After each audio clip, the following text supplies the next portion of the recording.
Alright, today we're going to be installing a Curt Class 3 hitch on a Subaru Forester Wilderness. And here's the model number. I know it's upside down, but it's 13409. Like I said, Class 3, 2-inch receiver. And this comes with all the hardware. And supposedly you don't have to trim the bumper up. So we're going to find out if that's true or not. With this hitch, it came with hardware kit, which is a bunch of bolts, nuts, the feed lines, as well as the metal brackets that go up in. I ordered this right here because you have to enlarge one of the holes apparently to feed everything through. And some other tools we're going to use is a flat tip, and then we're going to use the D-wall impacts as needed. So we'll go ahead and get started, and we'll jump into removing parts that need to come off. Alright, so one of the first steps is going to be to either get these off, which are the bushings that hold the muffler up. I didn't have the right tool for it, so the easiest way to get this off was taking out the two 14mm bolts that hold it on, and then from there you can just wiggle it out. From here we're going to move on, and we're still on the passenger side, but we're going to move on to the heat shield. So we're just going to take a 10mm, we're going to take out these right here, and we're going to drop this down. So 4 bolts is what it looks like holds this on, and then we'll have access to the rail where the hitch is going to bolt to. Alright, so this is the passenger side when you have the heat shield out and the muffler off. So from here everything is capped, and these are the ones you're going to use when you actually put the hitch on. So you're just going to go ahead and you're going to remove these caps. Just put a screwdriver underneath and pop them out, and you won't be putting these back in at all, so don't worry about losing them. But you're just going to do that, and then from here I'm going to move over to the driver's side, and we're going to start removing stuff to prep that side for the hitch. So moving on to the driver's side, we got to remove this plastic piece right here, and it looks like it's 10mm, and then we have a couple push clips that we just use a screwdriver right here. So it's 4 on the bottom, and I believe there's 2 around the back. So we're going to go ahead and remove these two 10mm first, and then we'll bounce around and remove the clips right here with the screwdriver. Alright, so to move that plastic shield that's on the driver's side, I laid it out so it was a little easier, but there's 3 plastic push pins that are on the bottom of the car and 2 10mm bolts. And then along the fender well there's 3 of these little push pins. Like I said, they all come out. You just pop it out with a flat tip, and then you can pull these right out. So now we have access to the driver's side rail, so we can go ahead and use a screwdriver and pop these out. And then from there we're going to prep to move on to enlarging the hole so we can start pulling the bolts through. So as I said, this is your parts bag for your hitch. And the reason you're actually going to have to drill holes because 2 things. These little spacers and these bolts won't actually fit through this right here, this little hole. So you barely have to enlarge it. If you can see the size of that, you just got to make it to where you're able to pull these through. So we're going to go ahead and get the drill ready, and as I said, I have the adapter right here, the bit, and we're just going to enlarge the hole ever so slightly, and from there we're going to go ahead and start routing these. Alright, so we just used our attachment and we made the hole a little larger, so now everything will fit in. And what we're going to do is we're going to throw some touch-up paint on here when we're done, so that way we don't have any rust issues down the road. We live in Texas, so we don't have bad winters, but we do travel a lot, and it's just not something I want to leave open bare metal like that.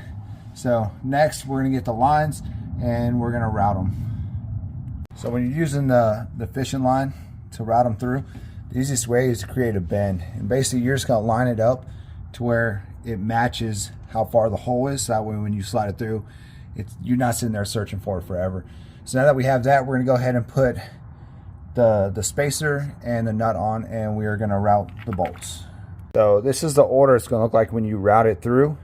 Obviously we're going to route this through, put it in, and then we're going to put these on, but this is the order you're going to have. You're going to have your little spacer first, and then you're going to have your bolt going through. And then from there you're just going to pull them all through one at a time, but you're going to leave this connected because you have one for each individual bolt. Alright, so this is what it looks like after you fished all 3 bolts through. And as I said, each one has a bend, as you can see, and that will just depend on the length. But if you bend them, you measure and you bend them, they pull through perfect, and it's super easy to do this. So now we're going to move to the other side. We're going to go ahead and drill it, and we're going to pull those through. I'm not going to show you that side because it's the exact same way as this side. So now we have both sides with bolts in, and the next step is going to be to actually put the hitch up, run these through the holes on the hitch so we can mount it through, and then pull them one by one as we bolt them up. For that, I'm going to grab my son, and we're going to do that because it's definitely a heavy hitch. It's heavy duty, so one person might be doable, but it's definitely more difficult. We're going to do 2, and we're going to get them started. Alright, so we have the middle bolt on each side. Like I said, this sucker's heavy, so I was directly in the center and have my son route them through and put the nut on the center on each side. Big thing with that is you don't want to remove these lines until you're ready to put the bolt in, because you don't want to move it around and get pushed back through. But once you have the centers on each side, it sits nicely. So now we're going to go ahead and finish bolting these up, and then we'll look at how we're going to put the plates back up. So I did make a mistake, and I put the bolts on underneath. Let me flip this around. I put all those bolts on, but the heat shield still needs to go on. And apparently for the heat shield to go on, you can either just cut this out and mount it back up, or you can drill holes so that way the holes will go through. So I am going to opt to go ahead and drill the holes, and then we're going to put this back on.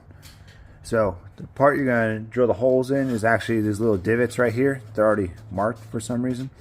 So we're going to go ahead and drill those out, and then we'll install the heat shield back up. Alright, so instead of drilling the holes, because I didn't have the right size drill bit, and then hollowing it out and messing around with it, it's very thin metal. So I just took a pair of like shear scissors, and I went ahead and cut it. And I went ahead and put the plate back on. Doesn't look too bad. Everything is bolted down. I impacted the bolts. There is a torque spec for it, and I will find it for you at the end of the video. I just used my D-Wallet impact, and I am reassured that that's going to work fine. So now we're going to go ahead and we're going to mount the muffler and wrap up this job, and I'll show you what it looks like at the end. Alright, so we are all wrapped up with the Curt hitch install, and as you can see, we did not have to cut the bumper. It does not hit. Looks good. I would say this took about 40 minutes in all, and that's with having to modify the heat shield versus drill. I did say I'll come back with the torque spec, so it is 110 foot-pounds of torque. I just tapped it a couple times with my D-Wall impact. This is a true impact, so no worries there. But everything went in pretty smooth, and like I said, I didn't have to cut the bumper, which was the one thing I didn't want to cut. I will say the hardest part about this install is the muffler. It worked out easier for me to just take off the muffler and lay it to the side versus trying to get the rubber bushings off and push it off and let it hang. It was easier to just take it out and move it out of the way. Other than that, like I said, super easy install. Looks good. It does take away a little bit of your ground clearance, but if you put on a hitch, you would expect that unless you're doing a hidden hitch. This hitch is rated at 3,500 pounds, I believe. 3,500 pounds and 525 tongue weight. You're still gonna have to go by Subaru's tow ratings and all the other stuff. I mainly put this on so I can hook a bike rack up to it, and also I wanted some recovery points in the back for when I do take this off road. So I do get that, and then I get to put my bike rack on now. So like I said, about 40 minutes to install. Was a two-person job. Actually lifting it up and mounting it, it was me and my son lifting it up and putting it on this thing. But overall, it went really well, and I'm very happy with this. The dealer wanted to charge $850, including the hitch. I believe my wife got the hitch from eTrailer for $160, and it took 40 minutes of our time to put this on. So good amount of savings and well worth it. I hope this video helps. If you have any questions, feel free to reach out or comment. and I'll help you out the best way I can, and I'll let you know how this hitch holds up as we use it and abuse it. Thanks for watching.